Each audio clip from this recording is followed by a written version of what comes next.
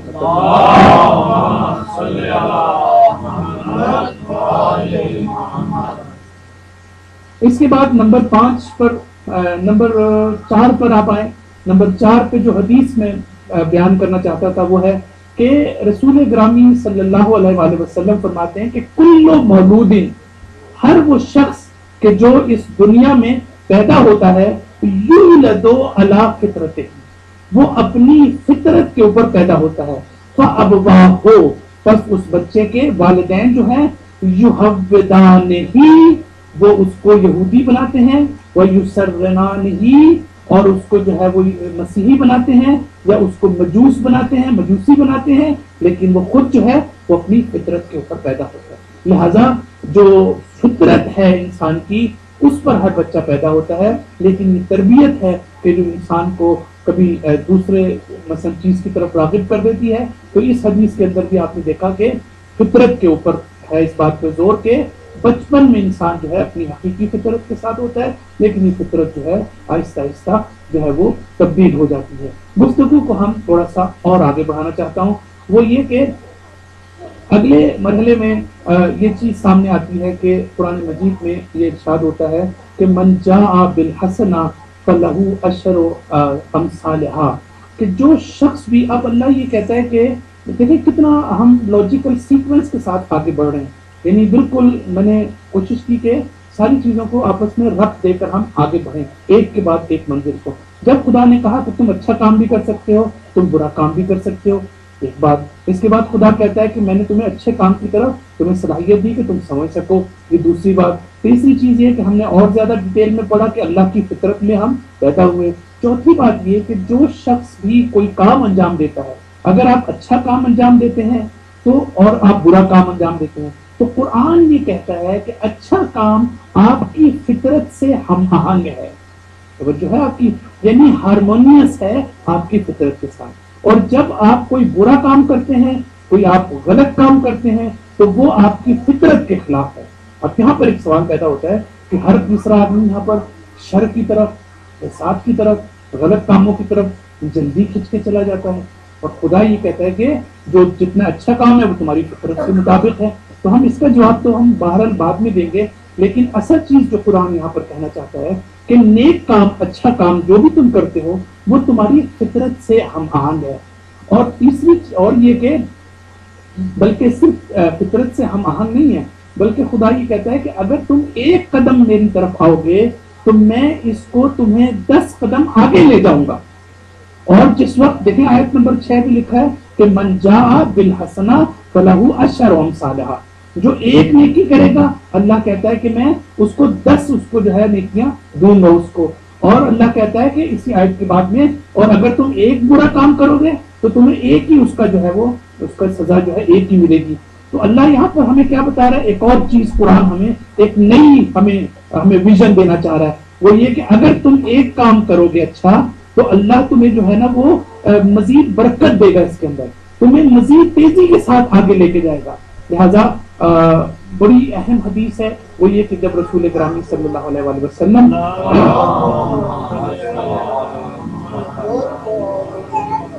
کہتے ہیں خطا ہو مد البصر، خطا ہو مد البصر، یعنی جب آپ اس براق پر اور جب اس پر سواری کے اوپر آپ معراج کی طرف گئے تو کہتے ہیں کہ اس کی سپیڈ کتنی تھی؟ بڑا دلچسپ سوال ہے کہ وہ جو سپیڈ تھی اس براق کی وہ کتنی تھی؟ تو یہ حدیث ہی کہتی ہے کہ اس کی سپیڈ اتنی تھی جتنی آپ کی نگاہیں کام کرتی ہیں. بہت ہی خوبصورت حدیث ہے. یعنی اگر آپ دور دراز کے ستاروں اور سیاروں کو دیکھ سکتے ہیں تو اس کا مطلب ہے کہ اس کی سپیڈ اتنی تھی کہ وہ آن کی آن میں جو ہے وہ اتنی سپیڈ اس کی طے ہو جاتی تھی کہ آج اب اگر اس کو آج جو نوری سال اور اس طرح سے ہم میجر کرتے ہیں مثلا ٹائم کو آپ اس کو دیکھیں تو یہ اس لحاظ سے ہم تو پیغمبر فرماتے ہیں کہ یہ جو ہے وہ جتنی تمہاری حد نگاہ ہے اتنی تیزی اس کی سپیڈ تھی اس کی. تو اس کا کیا مطلب ہے؟ ہمارے علماء اس کی تفسیر میں یہ کہتے ہیں کہ اس کا مطلب بہت ہی امپورٹنٹ ہے. اس کا مطلب یہ ہے کہ خدا یہ میسج دینا چاہتا ہے کہ ہم نے کتنے ہی گناہ کیوں نہ کی ہیں. ہو سکتا ہے کہ کبھی کبھی یہ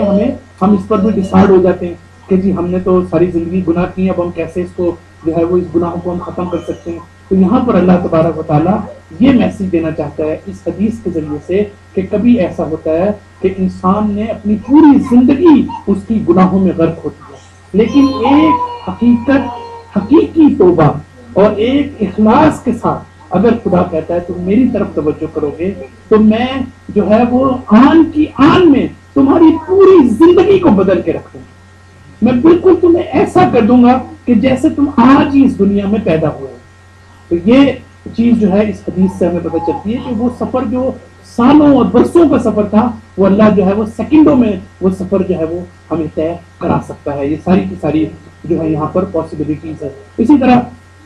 قرآن مجید میں ایک اور آیت ہے نمبر 7. آپ دیکھیں اس میں ارشاد ہوتا ہے کہ تخرج ملائکہ والروح الیہ فی یوم کانا مقدارہ 50 الف سنہ. بہت ہی عجیب آیت ہے قرآن مجید کی کہ یوم قیامت جو ہے یہ ملائکہ اور روح الامین حضرت جبرائیل یہ خدا کی طرف واپس سفر کریں گے. سنیں آپ کہ عروج کریں گے, یعنی یہ اسینڈنس جو ہے ان کی یہ عروج کریں گے, خدا کی طرف جائیں گے. اور لکھا ہے عجیب بات کہ ان کو ٹائم کتنا لگے گا؟ ان کو 5000 سال لگیں گے, 50,000 سال لگیں گے. قرآن یہ کہتا ہے کہ ان کو 50,000 سال لگیں گے. تو تاریخ میں ایک بڑا اچھا واقعہ ہے کہ امیر المومنین علی بن ابی طالب ایک جگہ تشریف فرما تھے, زید بن ارقم کے گھر میں, اور اس نے یہ کہا کہ مولا یہ تو بہت طویل دن ہے, یہ تو کتنا طویل عرصہ ہے کہ اتنا عرصہ لگ جائے گا. اب یہ جو ہے یہ ایک الگ بحث ہے انشاءاللہ کسی اور موقع پر کہ اس سے مراد یہاں کا ٹائم ہے یا وہاں کا ٹائم ہے, اس لیے کہ وہ دن اور راتیں جو ہمارے ہاں ہیں وہ اس دنیا میں بھی آپ دیکھیں کہ کہتے ہیں کہ چاند میں جو ہے وہ چاند کا دن جو ہے ہمارے دو ہفتے کے برابر ہے, یہ 2 دن کے برابر ہے. تو لہٰذا یہ جو ہماری کیلکولیشنز ہیں کہ مثلا یہاں کا دن اور وہاں کا دن, البتہ وہاں پہ تو نہ سورج ہوگا نہ گردش ہوگی تو دنوں اور راتوں کا تو تصور ہی نہیں ہوگا, لیکن بہرحال تو یہ قرآن میں کہتے ہیں کہ حضرت امیر المومنین سے جب اس نے کہا زید بن ارقم نے کہ مولا یہ تو بہت طویل عرصہ ہے, تو آپ نے کہا کہ قسم اس خدا کی کہ جس کے قبضہ قدرت میں میری جان ہے. وہ فرماتے ہیں کہ یہ وہ وقت ہے 50,000 سال کا کہ ایک مومن ایک اپنی جتنا اس کو ٹائم اپنی ایک نماز واجب کو انجام دینے میں لگتا ہے اتنی دیر میں یہ سفر طے کر سکتا ہے. بہت ہی عجیب چیز ہے کہ آپ یہ دیکھیں کہ امیر المومنین فرما رہے ہیں کہ آپ جو ہے آپ کی جو مانوی طاقت ہے, جو مانوی قدرت ہے, ایک نماز آپ بہت آہستہ بھی پڑھیں تو آپ 10 منٹ میں پڑھ لیں گے, بہت ہی آہستہ پڑھیں تو پڑھیں, یعنی آپ 10 منٹ کے اندر امیر المومنین فرماتے ہیں کہ آپ اسی لیے دیکھیں ہم قرآن کو اہل بیت کے بغیر نہیں سمجھ سکتے. ہم قرآن کو جو ہے وہ سمجھنا چاہتے ہیں تو جب تک ہم ان روایات کو ان کی سپورٹ میں ہم جب تک ان تمام چیزوں کو نہ لائیں تو ہم چیزوں کو نہیں سمجھ سکتے. تو امیر المومنین فرماتے ہیں کہ آپ کی ایک نماز واجب جو ہے اس سارے سفر کو یعنی 5 یا 10 منٹ کے اندر جو ہے وہ طے کر سکتی ہے. صلوات پڑھ رہے